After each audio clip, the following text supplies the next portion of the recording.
ሰላም ጤና ይስጥልን ክቡራትና ክቡራን ተመልካቾቻችን እንደወትሮ ሁሉ ከናሁ ቴሌቪዥን የአክብሮት ሰላምታችንን እያቀረብን የዛሬ ዕለተ ሐሙስ ሚያዝያ 22 2018 ዓ.ም የተለያዩ የሀገር ቤትና የባህር ማዶ ስፖርታዊ መረጃዎችን ወደ እናንተ የምናደርስበት ጊዜው አሁን ነው። እስከ መረጃዎቻችን ፍጻሜ ድረስ አብራችሁ እንድትቆዩ የምንጋብዛችሁ የመረጃዎቹ አዘጋጅና አቅራቢ ገዛኸኝ ሄንዱላ፣ የካሜራ ባለሙያችን ቢቂላ ተስፋዬ ከኛ ጋር ቆይታ ያደርጋል። እናንተም እስከ መረጃዎቻችን ፍጻሜ ድረስ አብራችሁ እንድትዘልቁ በአክብሮት እንጋብዛለን። አብራችሁ ነው። ወደ ቀዳሚው የሀገር ቤት ስፖርታዊ መረጃችን ስናልፍ የሲቢ ኢትዮጵያ ፕሪሚየር ሊግ የ2018 ዓ.ም የውድድር ዘመን የ29ኛ ሳምንት መርሃ ግብር ጨዋታዎችን የተመለከቱ መረጃዎችን ቀዳሚ እናደርጋለን። የሲቢ ኢትዮጵያ ፕሪሚየር ሊግ የ29ኛ ሳምንት መርሃ ግብር ጨዋታዎች በትላንትናው ዕለት መከናወን ጀምረዋል። በመዲናችን አዲስ አበባ ስቴዲየም እንደዚሁም ደግሞ በአዳማ ሳይንስና ቴክኖሎጂ ዩኒቨርሲቲ ስቴዲየም ሁለት ጨዋታዎች ትላንት ተመልክተናል። አስቀድሞ ቀን 7 ሰዓት ላይ በአዲስ አበባ ስቴዲየም የተደረገው ጨዋታ ኢትዮጵያ መድንን ከሐዋሳ ከተማ ጋር አገናኝቶ በአሰልጣኝ ገብረመድህን ኃይሌው ቡድን ኢትዮጵያ መድን 2-1 አሸናፊነት ተጠናቋል። በዚህ እንቅስቃሴ ላይ ያስቀድሞ ጎል ማስቆጠር የቻሉት ሀይቆቹ ሐዋሳ ከተማዎች ነበሩ። 7ኛው ደቂቃ ላይ ተባረክ ኤፋሞ ባስቆጠረው ጎል ቀዳሚ መሆን ቢችሉም ከረፍት መልስ እንደዚሁም ከረፍት በፊት በተቆጠሩ ሁለት ግቦች 2-1 በሆነ ውጤት ኢትዮጵያ መድን ጨዋታውን 2-1 በሆነ ውጤት ማሸነፍ ችሏል። የጎሎቹ ባለቤት ደግሞ እንደዚሁ አማኑኤል ኤሬቦ ነበረ። ኢትዮጵያ መድን ወራጅ ቀጠናው ዋፋፍ ላይ ነበረ። የበለጠ እንግዲህ ከወራጅ ቀጠናው ስፍራ የወጣበትን እድል እንደዚሁ ማመቻቸት ችሏል፣ ትላንት በተመዘገበው ውጤት ማለት ነው። ትላንት እንግዲህ ሌሎችም ጨዋታዎች እንደዚሁ ተከናውነዋል። እዛው አዲስ አበባ ስቴዲየም ላይ ቀን 10 ሰዓት ላይ ጅማሮውን ያደረገው የሸገር ሲቲና ወላይታ ዲቻ ጨዋታ ግብ ሳይቆጠርበት 0-0 በሆናቸው ውጤት ተጠናቋል። ሸገር ሲቲ ትላንትና 1 ነጥብ ማግኘቱን ተከትሎ በውድድር ዓመቱ የሰበሰባቸውን ነጥቦች ወደ 36 ከፍ ማድረግ ችሏል። ይሄ ደግሞ 8ኛ ደረጃ ላይ እንዲቀመጥ አስችሎታል ማለት ነው። ወላይታ ዲቻ በዘንድሮ ዓመት በጣም ደክሞ እየተመለከትነው ነው የምንገኘው። አሁን ላይ 10ኛ ደረጃ ላይ ተቀምጧል በ35 ነጥቦች። በቀጣይ እንግዲህ በዚሁ መርሃ ግብር ላይ ደግሞ ሌሎች ክለቦች ውጤት ካስመዘገቡ የደረጃ ሁኔታው እንደዚሁ ሊንሸራተት የሚችልበት እድል አለ ማለት ነው። በአዳማ ሳይንስና ቴክኖሎጂ ዩኒቨርሲቲ ስቴዲየም ሌሎችም ጨዋታዎች እንደዚሁ ተከናውነዋል። አስቀድሞ የተደረገው የአዲስ አበባው ደርቢ መቻልና ኢትዮ ኤሌክትሪክን አገናኝቶ ነበር። በዚህ እንቅስቃሴ ላይ የአሰልጣኝ ሙልጌታ ምህረቱ ቡድን መቻል 1-0 በሆነ ውጤት ጨዋታውን ማሸነፍ ችሏል። ብቸኛውን ጎል ከመረብ ማሳረፍ የቻለው ኮሊንስ ኮፊ ነው። 61ኛው ደቂቃ ላይ ነው እቺን የአሸናፊነት ግብ ከመረብ ማሳረፍ የቻለው ማለት ነው። ውጤቱንም ተከትሎ እንግዲህ መቻል በውድድር ዓመቱ የሰበሰባቸውን ነጥቦች ወደ 47 ከፍ ማድረግ ችሏል። ይሄ ደግሞ ሁለተኛ ደረጃ ላይ እንዲቀመጥ አስችሎታል ማለት ነውና ሲዳማ ቡና ላይ እንግዲህ የሊጉ የዋንጫ ክብርን ለማሳካት በሚደረገው ጥረት ውስጥ አሁንም ፉክክር ውስጥ እንደሚገኝ መቻል ማሳየት የቻለበትን ውጤት ነው ማስመዝገብ የቻለው ማለት ነው። ሌላኛው የምስራቅ ኢትዮጵያ ተወካዮቹን ክለቦች ያገናኘውን አዳማ ከተማን ከድሬዳዋ ከተማ ጋር ነበረ። ይህ ጨዋታ ደግሞ 1-1 በሆነ አቻ ውጤት ተጠናቋል። አስቀድሞ ጎል ማስቆጠር የቻሉት አዳማ ከተማዎች ነበሩ። በአቡበከር ሳኒ አማካኝነት 31ኛው ደቂቃ ላይ ከረፍት መልስ ጨዋታው ሊጠናቀቅ 19 ደቂቃዎች እንደቀሩ አብዱል ሰላም የሱፍ ደግሞ እንደዚሁ ብርቱካናማዎቹን ድሬዎች ወደ አቻ ውጤት ያመጣች ግብ ከመረብ ማሳረፍ ችሏል። እንግዲህ የጨዋታውን ውጤት እንደተመለከት ነው አንድ አቻ በሆነ ውጤት ሲጠናቀቅ አዳማ ከተማ ከተከታታይ ሽንፈቶች በኋላ ወደ አቻ ውጤት የተመለሰበትን ውጤት ነው ማስመዝገብ የቻለው። ድሬዳዋ ከተማም በአሰልጣኝ ታገዙ እንዳለ እየተመራ ያቻ ውጤት በዚህ 29ኛ ሳምንት መርሃ ግብር ላይ አስመዝግበዋል ማለት ነው። ዛሬ የሚደረጉ ጨዋታዎች አሉ። በመዲናችን አዲስ አበባ ስቴዲየም የሚደረጉትን ጨዋታዎች ቀዳሚ ስናደርግ ቀን 7 ሰዓት ላይ ሀዲያ ሆሳዕና ከመቀሌ 70 እንደርታ ጋር የሚያደርጉት ጨዋታ ይጠበቃል። ይህ ጨዋታ ፍጻሜውን እንዳገኘ ደግሞ ወራጅ ቀጠናው ስፍራ ላይ የሚገኘው ወይም ደግሞ የደረጃ ሰንጠረጁ የግርጌ ላይ የተቀመጠው አርባ ምንጭ ከተማ ከኢትዮጵያ ንግድ ባንክ ጋር ቀን 10 ሰዓት ላይ ጨዋታቸውን የሚያከናውኑ ነው የሚሆነው። በአዳማ ሳይንስና ቴክኖሎጂ ዩኒቨርሲቲ ስቴዲየም እንደዚሁ ጥሩ ቁመና ላይ የሚገኙት ነገሌ አርሲ ከፋሲል ከተማ ቀን 9 ሰዓት ላይ ጨዋታቸውን ሲያከናውኑ ኢትዮጵያ ቡና ከወልዋሎ ዓዲግራት ዩኒቨርሲቲ ጋር ደግሞ አመሻሽ 12 ሰዓት ላይ በዚሁ ስቴዲየም ጨዋታቸውን የሚያከናውኑ ይሆናል። ኢትዮጵያ ቡና የሸገር ደርቢን ባሳለፍነው ሳምንት 3-1 በሆነ ውጤት እንደዚሁ ቅዱስ ጊዮርጊስ እግር ኳስ ክለብን ማሸነፉ የሚታወስ ነው። ተከታታይ ድሉን ለማስመዝገብ ወደ ሜዳ ይገባል ተብሎ ይጠበቃል። ወልዋሎ ዓዲግራት ዩኒቨርሲቲም የወራጅ ቀጠና ስጋት ካለባቸው ክለቦች መካከል አንደኛው ነውና ከዚህ ስጋቱ ለመላቀቅ እንግዲህ ይህን ጨዋታ ለማከናወን ወደ ሜዳ ይገባል ተብሎ ነው የሚጠበቀው ማለት ነው። የሊጉን የደረጃ ሰንጠረዥ 54 ነጥቦችን መሰብሰብ የቻለው ሲዳማ ቡና በቀዳሚነት ይመራል። ትላንት ድል ማስመዝገብ የቻለው መቻል ደግሞ በ47 ነጥቦች ሁለተኛ ደረጃ ላይ ተቀምጧል። ነገሌ አርሲ በ44 ነጥብ ሶስተኛ ደረጃ ላይ ይገኛል። ሐዋሳ እንደዚሁም ኢትዮ ኤሌክትሪክ እና ፋሲል ከተማ ኢትዮጵያ ቡና እያለ እንደዚሁ የደረጃ ሰንጠረዡ ይቀጥላል። የሲቢ ኢትዮጵያ ፕሪሚየር ሊግ የ2018 ዓ.ም የውድድር ዘመን የሊጉ የከፍተኛ ጎል አስቆጣሪነትን ትራክ አቤል ያለው ከሲዳማ ቡና እግር ኳስ ክለብ በ14 ግቦች እየመራ ነው የሚገኘው። የኢትዮጵያ ንግድ ባንክ የፊት መስመር አጥቂ አዲስ ግደይ ደግሞ እንደዚሁ 10 ግቦችን ከመረብ በማሳረፍ ሁለተኛ ደረጃ ላይ ተቀምጧል ማለት ነው።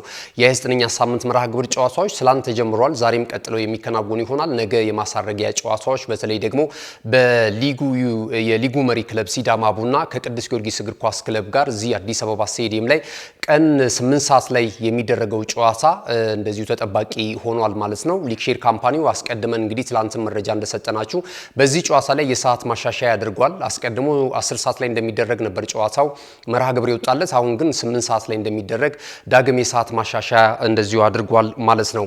ክቡራትና ክቡራን ተመልካቾቻችን እንግዲህ የሀገር ቤት ስፖርታዊ መረጃዎቻችን ይሄንን ነው የሚመስሉት። ስንመለስ በቀጥታ ወደ ባህር ማዶ ስፖርታዊ ጉዳዮቻችን የምናቀና ይሆናል። መልእክቶች ይኖሩናል። እነሱን ተከታትለን እንመለስ። እነሆ የምስራች የ10 አየር መንገድ የበረራ ትኬት ለውድ ደንበኞቹ በተቀላጠፈና አስተማማኝ በሆነ መንገድ እያቀረበ ያለው። በዚህም በደንበኞቹ የተመሰገነው ጉዞጎ አሁን ደግሞ ተደራሽነቱን በማስፋት ተጨማሪ ባንኮችን በማካተት ለውድ ደንበኞቹ የበለጠ አስተማማኝ ለመሆን ችሏል።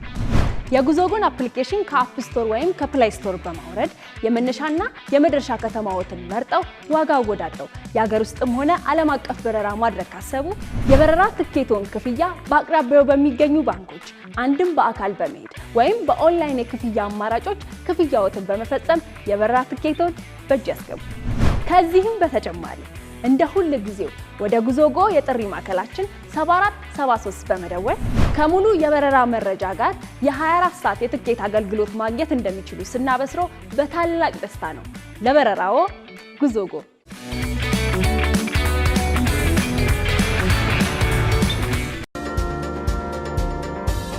ተመልሰናል። ክቡራትና ክቡራን ተመልካቾቻችን ይህ ናሁ ቴሌቪዥን ነው። ናሁ ስፖርትን የዕለተ ሐሙስ የመረጃ ሰዓታችንን በመከታተል ላይ ትገኛላችሁ። አብራችሁን ስላላችሁ እጅግ በጣም እናመሰግናለን። ቀደም ሲል ከመልእክቶች አስቀድመን የሀገር ቤት ስፖርታዊ መረጃዎችን ወደ እናንተ አድርሰናል። ከዚህ ሰዓት ጀምረን ደግሞ የባህር ማዶ ስፖርታዊ መረጃዎችን የምንመለከት ይሆናል።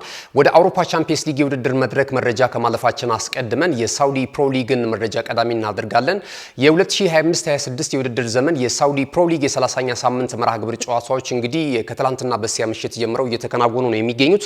ትላንት ተጠብቆ የነበረ ጨዋታ አለ። በተለይ ደግሞ በሊጉ መሪ ክለብ አልናስር እና በአልአህሊ መካከል የተደረገው ጨዋታ ትልቅ ትኩረትን ስቦ ነበር። እንግዲህ የ5 ጊዜ የባሎንዶር ክብር አሸናፊው ክርስቲያኖ ሮናልዶ በሳውዲ ፕሮ ሊግ በታሪኩ ለመጀመሪያ ጊዜ የሊጉን የዋንጫ ክብር ለማሳካት ከጫፍ የደረሰበትን አጋጣሚ እየተመለከትን እንገኛለን። ጥሩ ቁመና ላይም ነው የሚገኙት።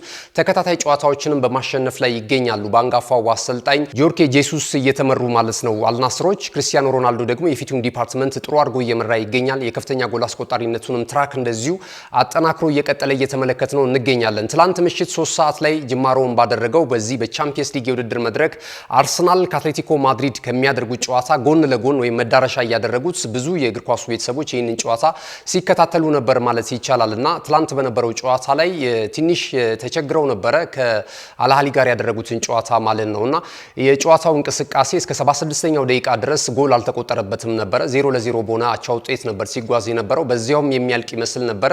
ነገር ግን በጨዋታው እንቅስቃሴ ላይ ጫና ፈጥረው መጫወት የቻሉት አልናስሮች 76ኛው ደቂቃ ላይ በክርስቲያኖ ሮናልዶ አማካኝነት ጎል አስቆጥረው 1-0 በሆነ ውጤት መምራት ቻሉ። በኋላ ላይ ደግሞ 90ኛው ደቂቃ ላይ ጨዋታው ሊጠናቀቅ ባለበት ሰዓት ላይ ኪንግስሌ ኮማን ደግሞ ተጨማሪ ጎል ለአልናስር አስቆጥሮ ጨዋታው 2-0 በሆነ ውጤት በአልናስር አሸናፊነት ፍጻሜውን አግኝቷል ማለት ነው። ክርስቲያኖ ሮናልዶ እንግዲህ በእግር ኳስ ዘመኑ 970ኛ ጎሉ ነው ትላንትና ከመረብ ማሳረፍ የቻለው ማለት ነው። እንግዲህ 1000 ጎል የማስቆጠር ራዕይ ይዞ እየሰራ ነው የሚገኘው ይህ የ5 ጊዜ የባሎንዶር ክብር አሸናፊው የ41 ዓመቱ ጎልማሳው ተጫዋች ማለት ነውና አሁንም በሳውዲ ፕሮ ሊግ ታሪክ ለመስራት ከጫፍ የደረሰበትን ሂደት እየተመለከትን እንገኛለን። ከተከታዩ ክለብ ሃሊላል ጋር ያለውንም የነጥብ ልዩነት ወደ 8 ማስፋት ችሏል። በእርግጥ ሃሊላል አንድ ተስተካካይ ጨዋታ ይቀረዋልና ተስተካካዩን ጨዋታ እስከሚያከናውን ድረስ የነጥብ ልዩነቱ ሰፍቷል ማለት ነው። የቀሩት እንግዲህ በሳውዲ ፕሮ ሊግ ላይ 18 ክለቦች ናቸው የሚሳተፉት። ቀጣይ የሚቀረው ጨዋታ በተለይ አልናስር ወደ 6 ጨዋታዎች ይቀሩታል።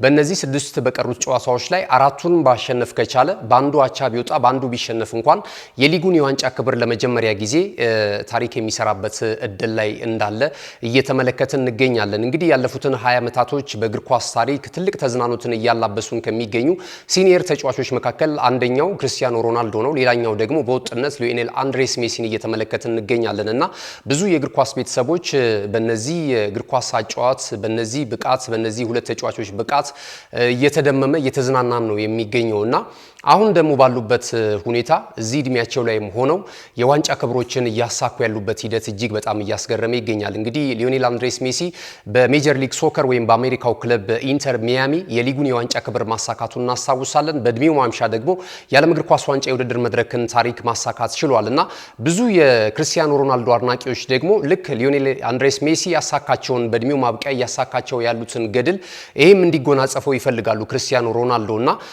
ክርስቲያኖ ሮናልዶ የሚቀሩት አሁን ባለበት የሳውዲ ፕሮ ሊግ የሊጉን የዋንጫ ክብር ማሳካት ነው። ይሄንንም የሚያሳካ ይመስላል አሁን ባለበት ቁመና ከተመለከት ነው ማለት ነው።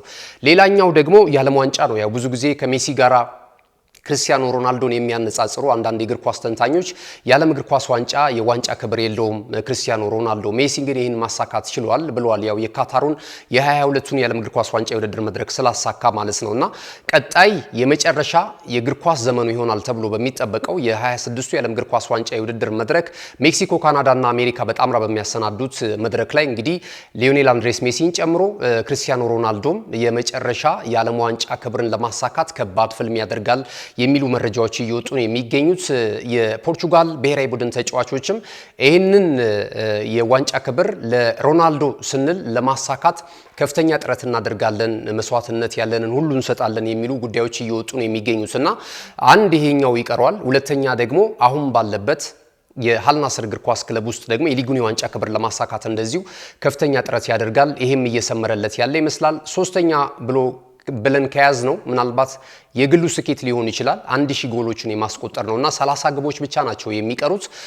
ሊጉ ወደ 6 መርሃ ግብሮች ይቀሩታል። ከዛ ባለፈ ደግሞ የዓለም ዋንጫ ደግሞ ጨዋታዎች ይኖራሉና እዛ ላይ እንግዲህ እዚህ ጎል ላይ ይደርሳል አይደርስም የሚለውን ነገር ፍንጭ እንመለከታለን ብለን እናስባለን። ውስን ግቦችን በእነዚህ በቀረው የሊግ ጨዋታና በዓለም ዋንጫው ላይ በሚኖሩት ጨዋታዎች ላይ ያሳካል። ቀጣይም እንግዲህ ከአልናስር ጋር እንደሚቀጥል ነው መረጃዎች እየወጡ የሚገኙት ማለት ነው። 42 ዓመትም ሞልቶት በቀጣይ በእግር ኳሱ እንደምንመለከተው እየተነገረ ነው የሚገኘው ማለት ነውና አሁን ላይ ደረጃ ሰንጠረዡን እንግዲህ ከተመለከት ነው አልናስር 79 ነጥቦችን በመሰብሰብ በቀዳሚነት እየመራ ይገኛል። 71 ነጥቦች ያሉት ደግሞ አልሂላል ሁለተኛ ደረጃ ላይ ተቀምጧል። 8 ነጥቦች ያሉት በእርግጥ ተስተካካይ ጨዋታ ይቀርዋል ሁለተኛ ደረጃ ላይ የሚገኘው አልሂላል ማለት ነው። ትላንት በአልናስር ሽንፈት የገጠመው አልሃሊ ደግሞ 66 ነጥቦችን ይዞ ሶስተኛ ደረጃ ላይ ተቀምጧል ማለት ነው። የሳውዲ ፕሮ ሊግን በተለይ አልናስርን የፈተሽንበት መረጃ ይህንን ይመስላል። በቀጥታ የምናልፈው አሁን ወደ ግዙፉ የእግር ኳስ መድረክ ወደ ሆነው ወደ አውሮፓ ቻምፒየንስ ሊግ የውድድር መድረክ ነው የሚሆነው ማለት ነው። የ2025-26 የውድድር ዘመን የአውሮፓ ቻምፒየንስ ሊግ የውድድር መድረክ ወሳኝ ምዕራፍ ላይ ደርሷል። የግማሽ ፍጻሜ ጨዋታ ከትላንትና በስቲያ ምሽት ጀምሮ ተከናውኗል። እንግዲህ በፓርክ ደ ፕሬንስ የፈረንሳዩን ክለብ ፒኤስጂን እንደዚሁ ከጀርመኑ ክለብ ባየር ሙኒክ ባገናኘበት ጨዋታ ተመልክተን ነበር። 9 ወርቃማ ጎሎች እንደዚሁ ከመረብ ያረፉበት ነበር። ለተዝናኑትም ለእግር ኳሱ ቤተሰብ በጣም አዝናኝ የነበረበት ምሽት እንደነበረ በርካቶች ቻችን እናስታውሳለን። ትላንት ምሽት እንግዲህ በስፔኑ ክለብ አትሌቲኮ ማድሪድ እና በእንግሊዙ ክለብ አርሰናል መካከል በዋንዳ ሜትሮፖሊታኖ ስቴዲየም የተደረገው ወሳኙም ጨዋታ አንዳቻ በሆነ ውጤት ተጠናቋል። ይህ ጨዋታ ከመከናወኑ አስቀድሞ በተለይ የአትሌቲኮ ማድሪድ ተጫዋቾች ወሳኝ የሚባሉት ተጫዋቾች ለጨዋታው መዳረሻ የተወሰኑ ቀናቶች ሲቀሩ እንግዲህ በጉዳት ምክንያት እንደማይሰለፉ ሲገለጥ አርሰናል በዚህ ጨዋታ ላይ የበለጠ የበላይነት ሊኖረው ይችላል የሚሉ ግምቶች ሲወጡ እንደነበረ እናስታውሳለን። እንግዲህ ትላንትና በነበረው እንቅስቃሴ የመጀመሪያው ግማሽ 45 ሊጠናቀቅ ጥቂት ደቂቃዎች ሲቀሩ ነበረ እንግዲህ 44ኛው ደቂቃ ላይ የተገኘውን ወይም ደግሞ የፍጹም ቅጣት ምት ወደ ጎል መቀየር የቻለው ጄኬሬሽ ነው። ይህንን ኳስ መቶ ማስቆጠር ችሏል አርሰናል እንጂ እንግዲህ የመጀመሪያውን ግማሽ 45 1-0 በሆነ ውጤት እየመራ ለረፍት ወደ መልበሻ ክፍል ሁለቱ ቡድኖች አምርቷል። ከረፍት መልስ 7 ደቂቃዎች ብቻ ነው የፈጀባቸው 10 ደቂቃ ብቻ ነው የፈጀባቸው። 56ኛው ደቂቃ ላይ ሌላ የፍጹም ቅጣት ቅጣት ምት ቤን ዋይት ጥፋት ሰርቷል በሚል ወይም ደግሞ በእጁ ነክቷል በሚል የፍጹም ቅጣት ምት ተሰጥቷቸዋል። ይህንን የፍጹም ቅጣት ምት ደግሞ አርጀንቲናዊ ኢንተርናሽናል ጁሊያን አልቫሬዝ ከመረብ ማሳረፍ ችሏል ማለት ነው። አልቫሬዝ እንግዲህ በፍጹም ቅጣት ምት ያስቆጠራት ጎል ጨዋታው ባቻ ውጤት እንዲጠናቀቅ አድርጋለች። ከዛ በኋላ የተለያዩ ሁነቶችን ተመልክተናል በጨዋታው ሂደት ላይ። ለምሳሌ አርሰናል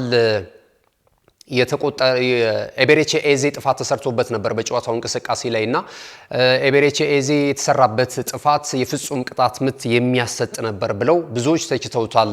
በመውጫችን ላይ ባጫጭር መረጃዎች እንመለከታለን።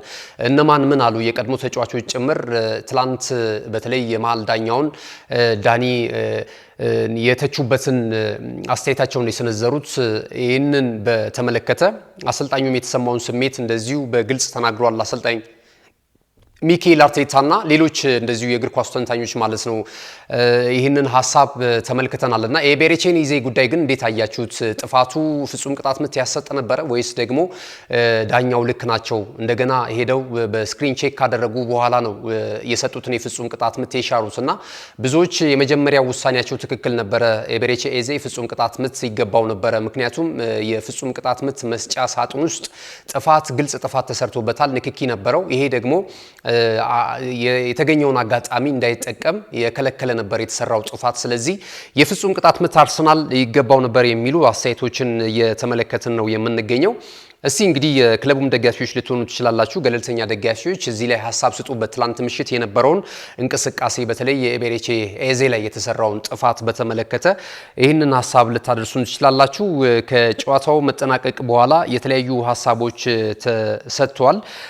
በተለይ ዋይኒ ሩኒ በምሽቱ ጨዋታ ላይ የኤቤሬቺ ኤዜ የተሰራበት ጥፋት የፍጹም ቅጣት ምት ያሰጠው ነበር። ግልጽ ነውና እንደ ዘረፋ ነው የምመለከተው፣ አርሰናል እንደተዘረፈ ነው የምመለከተው። ይሄ የፍጹም ቅጣት ምት ይገባቸው ነበር የሚል አስተያየት ሰጥቷል። ከዛ ባለፈ ደግሞ ቤን ዋይት ራሱ የተፈጥሯዊ አቀማመጥ ላይ ነበረ እጁ የነበረበት ሂደት በኳሱ እንቅስቃሴ ላይ ሆን ብሎ ኳሱን በእጁ አልነካውም የሚል አይነት አስተያየቶችም እና ቅሬታዎች እየተሰጡ ነው የሚገኙት።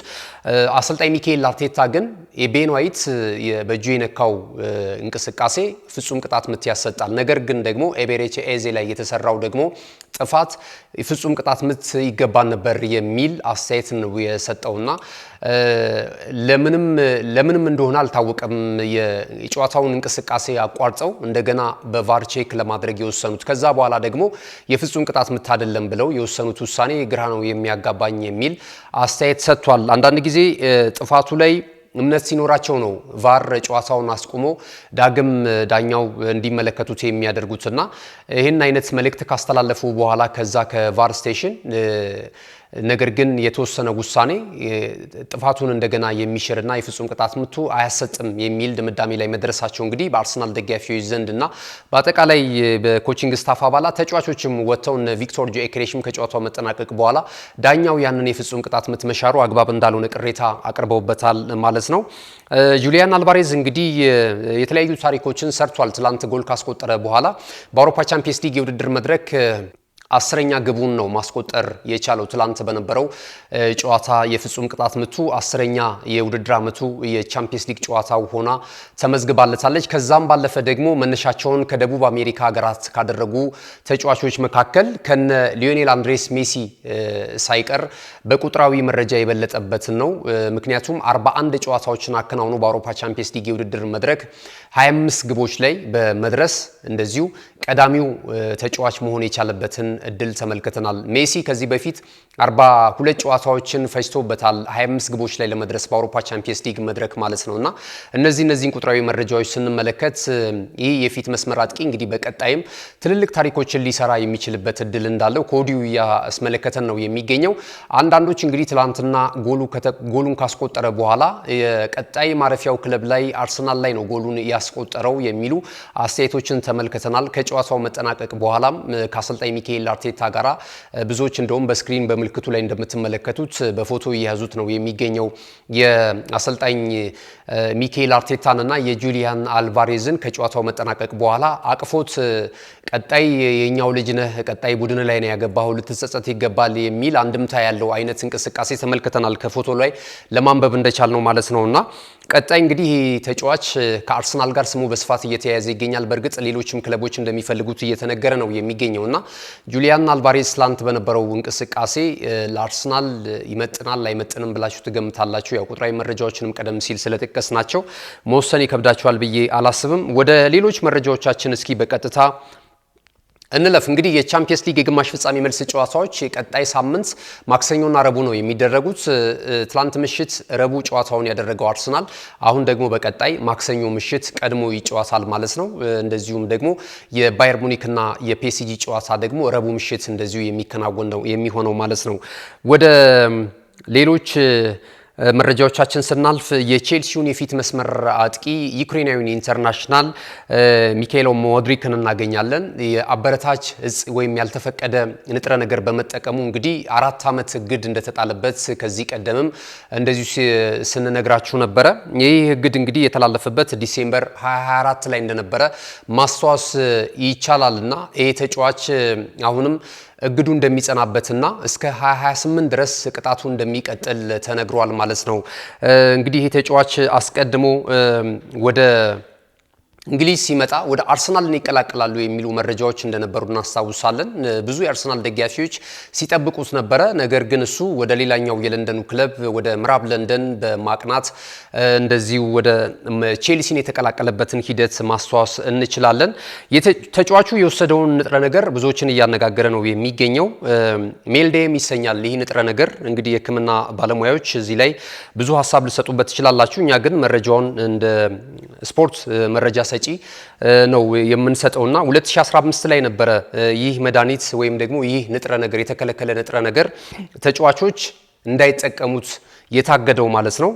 ይህ እግድ ከወጣ በኋላ ግን 2022 ላይ ግን ይህንን አበረታች ቅመም በመውሰዱ እንግዲህ ተጫዋቹ ለቅጣት ተዳርጓል ማለት ነው። በቅርቡ እንደምናስታውሰው እንደነ ፖል ፖግባን የመሳሰሉ ተጫዋቾች ወደ 4 ዓመት እግድ ከተጣለባቸው በኋላ ወደ 18 ወራት እግዳቸው ወይም ደግሞ ቅጣታቸው ተቀንሶላቸው ዳግም ወደ ጨዋታ የተመለሱበትን ሂደት እናስታውሳለን። እንግዲህ በስነ ልቦናው ይሄ ወጣት ተጫዋች ነው በቀጣይ ከእግር ኳሱ ሊያርቀው እንደሚችል እየተነገረ ነው የሚገኘው። እንደውም አንዳንዶች በሩጫው ሊመለስ ይችላል እየተባለ ይገኛል። በነገራችን ላይ በጣም ፈጣን ከሚባሉ ሯጮች መካከል ሯጭም ቢሆን በዓለም ላይ ታዋቂ ከሚሆኑ ሯጮች መካከል አንደኛው ሊሆን ይችላል ተብለው እየተገመቱ ካሉ ስፖርተኞች መካከል አንደኛው ሚካኤል ሞድሪክ ነው። ይህ ዩክሬናዊ ኢንተርናሽናል ማለት ነው። እግር ኳስ ተጫዋችም ባይሆን ሯጭ ሆኖ የዓለም ዝነኛ ስፖርተኛ መሆን የሚችልበት አቅም እንዳለው ነው ብዙዎች እየተናገሩ የሚገኙትና በቀጣይ ሚካኤል ሞድሪክን በሩጫ ትራክም ልንመለከተው እንችላለን የሚሉ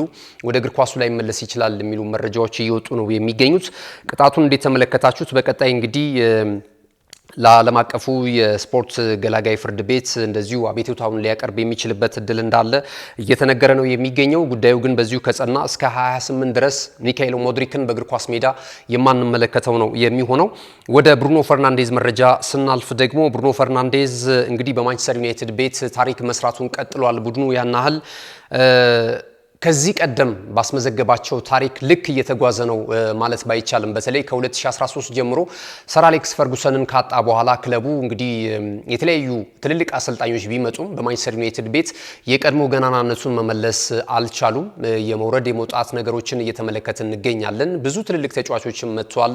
እነ ክርስቲያኖ ሮናልዶም ዳግም ማሊያውን መልበስ ቢችሉም እንደነ ጆዜ ሞሪኒዮ፣ ዴቪድ ሞይስን እንደዚሁም ደግሞ ብዙ በርካታ አሰልጣኞች መጥተዋል። ቴንሃግን አይተናል በቅርቡ እና አሞሪምን የመሳሰሉ አሰልጣኞች ሉዊስ ቫን ሃልን ማንሳት እንችላለን።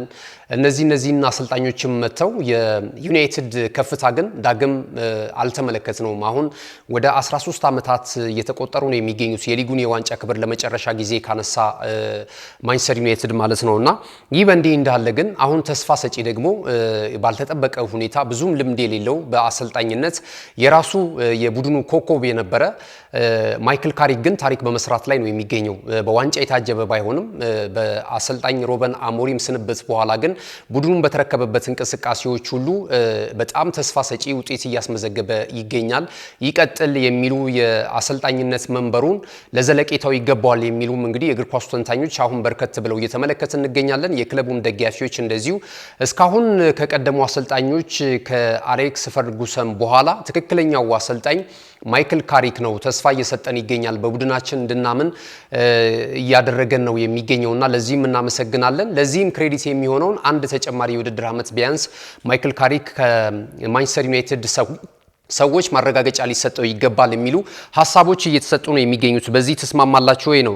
ብሩኖ ፈርናንዴዝ 31 ዓመቱ ላይ ነው የሚገኘው። ይህ ፖርቹጋላዊ ኢንተርናሽናል ቅድመ ሁኔታዎችን እያስቀመጠ ይገኛል በማንቸስተር ዩናይትድ ቤት ለመቆየት ማለት ነው። እሱ የሚለው ምንድነው? ትልልቅ የዋንጫ ክብሮችን ለምሳሌ የአውሮፓ ቻምፒየንስ ሊግ ከዛም ባለፈ ደግሞ የእንግሊዝ ፕሪሚየር ሊግን የዋንጫ ክብር ማሳካት የሚችሉ ትልልቅ ሲቪ ያላቸው ተጫዋቾች ወደ ዩናይትድ ቤት መፈረም አለባቸው የሚል አቋም ላይ ይገኛል እና ይህንን ቡድኑ ማድረግ ይችላል ወይ የሚለው ነገር ይጠበቃል። ምክንያቱም ባለፈውም ክረምት ትልልቅ ተጫዋቾችን ማምጣት ችሏል። እንደነ ብሪያን ሙቤቡ ከፍተኛ ወጪ ተደርጎባቸው ነው የመጡት። ከዛም ባለፈ ማኑኤል ኡጋርቴ የከሸፈው ዝውውር ማለት ይቻላል።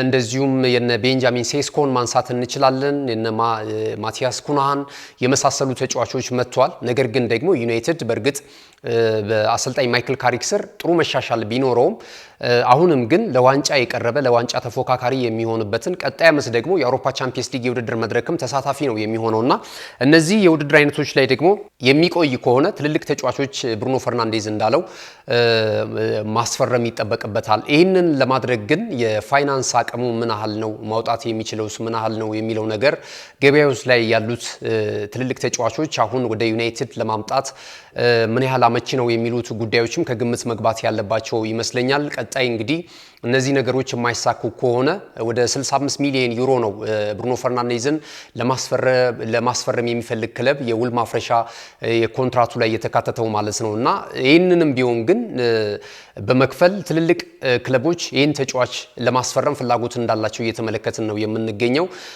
በዚህ በደካማው የዩናይትድ ቡድን ውስጥ ያለፉትንም ዓመታቶች ድንቅ ስራ መስራት የቻለ ተጫዋች ነው። ባከናወናቸው ወደ 31 ጨዋታዎች በሊጉ ብቻ 8 ግቦችን ከመረብ ማሳረፍ ችሏል።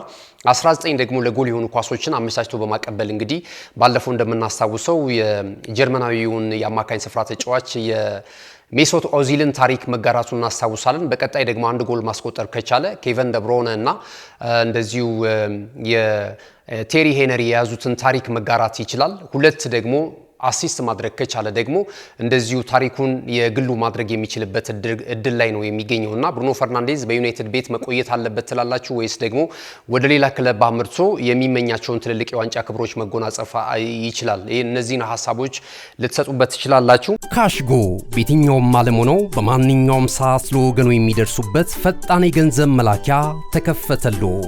ማስተርና ቪዛ ካርዶን በመጠቀም ከ5 እስከ 20 ዶላር የሚልኩበት አዲስ የገንዘብ መላኪያ መንገድ። ካሽጎን ለየት የሚያደርገው የትኛውም የገንዘብ ዝውውር በፍጥነት አገልግሎት ከመስጠቱም ባሻገር ለማንኛውም አገልግሎት ምንም አይነት ክፍያ አለመጠየቁ ነው።